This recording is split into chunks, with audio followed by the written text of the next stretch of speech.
तो भाइयों एक और तो सिया के घर वाले कह रहे हैं उसको भी वही किले पे लेके जाके उसको भी सेम उसी अवस्था में वहां से धक्का देके उसे भी खत्म कर दिया जाए। वहीं दूसरी ओर फेमिनिस्टों ने भयंकर गंद मचा दी है। एक फेमिनिस्ट आई और बोली, मुझे तो मजा ही आ जाता है जब मैं किसी लड़की को लड़के का कत्ल करते हुए देखती हूँ। मुझे ऐसे न्यूज सुनकर भाई बड़ी खुशी होती है।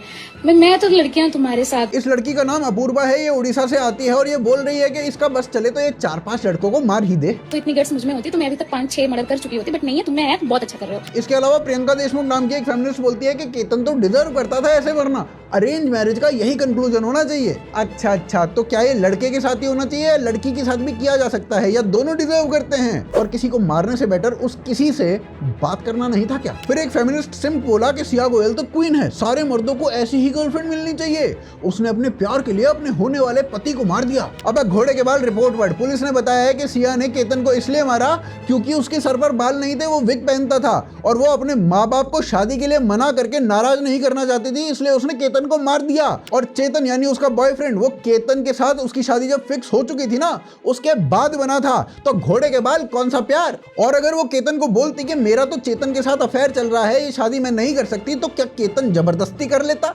मारना बात करने से बेटर कैसे हो गया बे? फिर कोई तृषा बोली कि ये पूरी की पूरी पेरेंट्स की गलती है। चेतन यानी सिया का बॉयफ्रेंड दूसरी कास्ट का था, इसलिए उन्होंने उस शादी को होने ही नहीं दिया। अब बेसन की पकौड़ी, बॉयफ्रेंड बाद में बना है, केतन से शादी पहले फिक्स हो गई थी। पढ़ तो ले। फिर कोई गधी सूडो फेमिनिस्ट बोली, अरे या तो गधी बोलो या सूडो फेमिनिस्ट, मैं भी क्या ही कर रहा हूँ।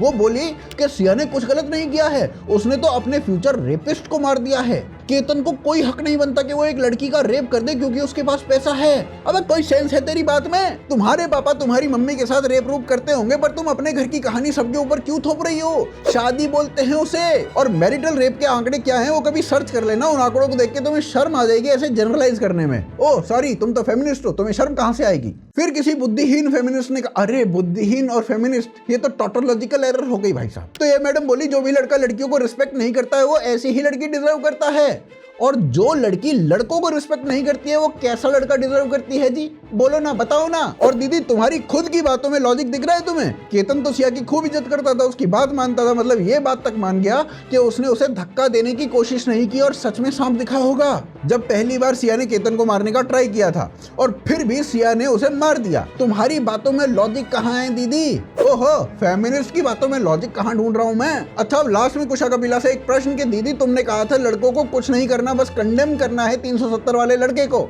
दीदी प्लीज बस कंडेम ही करना है इन फेमिनिस्टों को। करोगी?